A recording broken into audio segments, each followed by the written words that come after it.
Have you ever gone through a time in your life where things are going so smoothly? You have a plan, you're sticking to it, and things are looking up. You might finally achieve your goals. And because things are so good, you decide to completely F it up by throwing a spanner in the works that causes a tornado of mass destruction to run through your life and set you way back. Well, there I was, getting pretty close to the release of the first demo for They Come in Waves, my indie game. Please go wishlisted on Steam.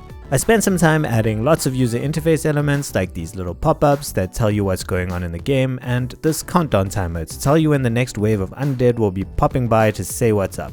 And please take notice of all the cool little tweening animations. I think they make things look really cool. I even added an ability to speed up the clock and let you spawn the zombies in quicker for a reward of some gold. I figured at the start of the game, when the zombies are still weak, you might get bored of just randomly wandering around. But later on in the game, when the zombies become much tougher and there are many more threats, you might want to hire some mercs, befriend a wolf, build some defenses, lay some traps, and craft some ammo. And this is where things started to get out of hand. You see, when I built my initial crafting system, it was based on the much more simple inventory system provided by Opsiv's character controller, which, by the way, is an amazing asset that's currently on sale. Affiliate link is in the description. I made a very lightweight recipe system that let me define what items you would need to find in the world to craft a new kick-ass weapon. Now, don't get me wrong, it worked and it was simple, which sometimes is what you need. But as They Come in Waves evolves, I don't want it to be constricted by my early design decisions. Sure, one could argue that a simple inventory system is fine based on the initial scope of the game, and scope creep bad.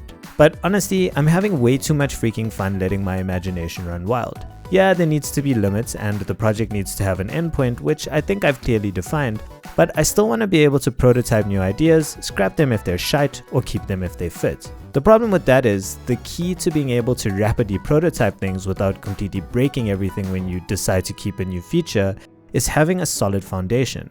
And in software development, the problem with solid foundations is that they take huge amounts of time to properly design. My inventory system is a perfect example. It works.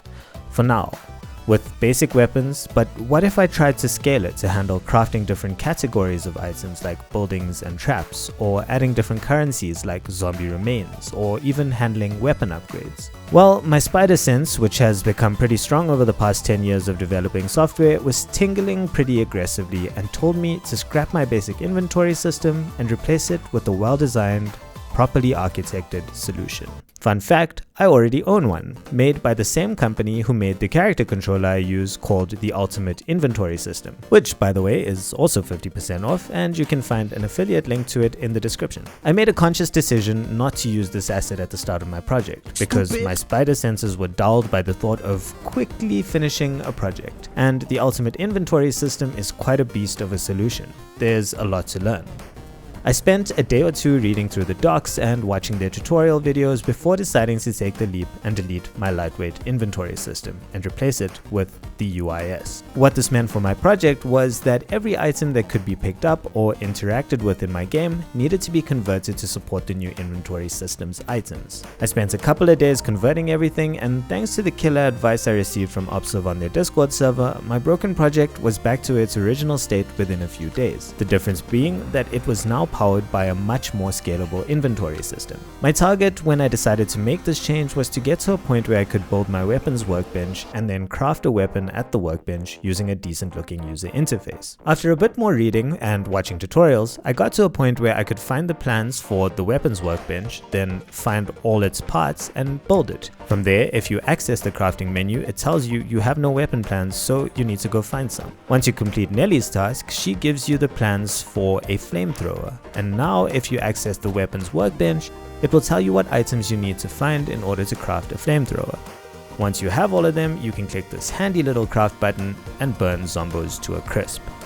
The cool thing about this new inventory system is that it can be used to create different categories of items. Some initial ideas I've had are traps that you can lay to distract or kill zombies, the boring stuff like ammo, the more fun stuff like weapons, and then the more interesting stuff like potions or steroids that impact how many weapons you can carry, how much damage you can receive. And then also the ability to upgrade weapon levels, which I think will be important as the zombies get stronger and stronger. That's where I'm at right now. I have a few minor things to fix before releasing the first demo, I've also taken advantage of Unity's Black Friday specials and picked up some assets that will help me optimize my project and get better results when baking lights. I'll be doing some reviews of the assets that are on special in the coming days, so keep an eye out. Please remember to wishlist, they come in waves if you haven't yet, and thanks so much for watching. I'll catch you on the next one. A serious thank you to those of you who use my affiliate links in the descriptions. They really help me and my channel out.